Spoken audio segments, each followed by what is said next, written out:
I want to now recognize Mr. Barton for his opening statement. Thank you, Mr. Chairman. I have a written statement that's rather lengthy, and I would ask unanimous consent to put it in the record. Without objection, that'll be the order. Thank you, Mr. Chairman. The thought that comes to my mind as I look at this bill is something that my mother told me many years ago when I was a young boy, writing out my Christmas wish list. She said, "Joe, be careful what you ask for." And I would say, "Henry, be careful what you ask for." We have a bill before us with the best of intentions. We have members on this committee who have spent their entire career, and as you pointed out, the Dean of the House Delegation, John Dingell, has introduced a comprehensive health care reform bill, I think, every year that he's been in the Congress, and before him, I think his father did the same thing. So it is not the intentions that we doubt. It is the actual work product. When you have a bill that the CBO, in a closed, members-only briefing, admits that they scored based on a verbal explanation of majority staff, that even with that cursory, primitive analysis is $1 trillion, $1,000 billion cost increase over 10 years.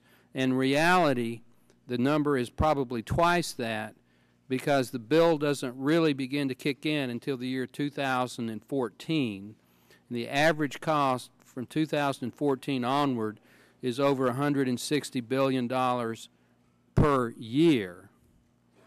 It doesn't include the macroeconomic effects, doesn't include an analysis of how price increases will affect the private insurance market. Just the pure additional coverage in the bill is going to cost $1 trillion over 10 years.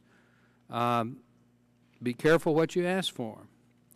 Now, the additional bureaucracy that's created by this bill includes the Health Choices Administration, the Health Insurance Exchange, the Health Insurance Exchange Trust Fund, the Government Health Plan, the Bureau of Health Information, the Health Benefits Advisory Committee, the Center for Quality Improvement, the Comparative Effectiveness Research Commission, the Comparative Effectiveness Research Trust Fund, the Council for Comparative Effectiveness Research. Mr. Chairman, those are all brand new agencies, brand new bureaucracies. Each of them will have their own staff, their own budget, their own agenda, and they will interact with each other and with the market that currently exists in ways that we don't even know. We don't even know.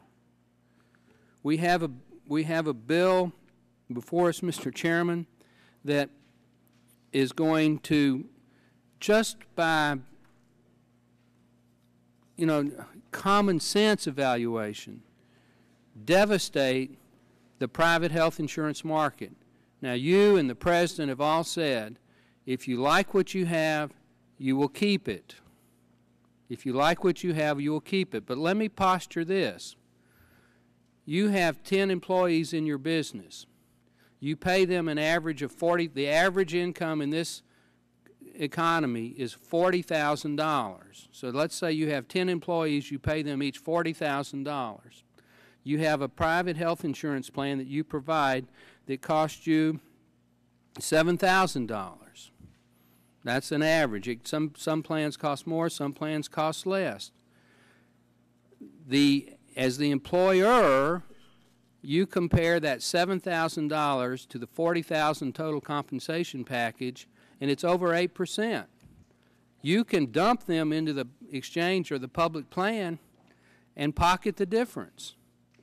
You're not going to, if you like what you have, you're not going to get to keep it, because anybody, if you assume in the CBO score yesterday, the average subsidized cost was somewhere between $4,600 per person to $5,700 per person.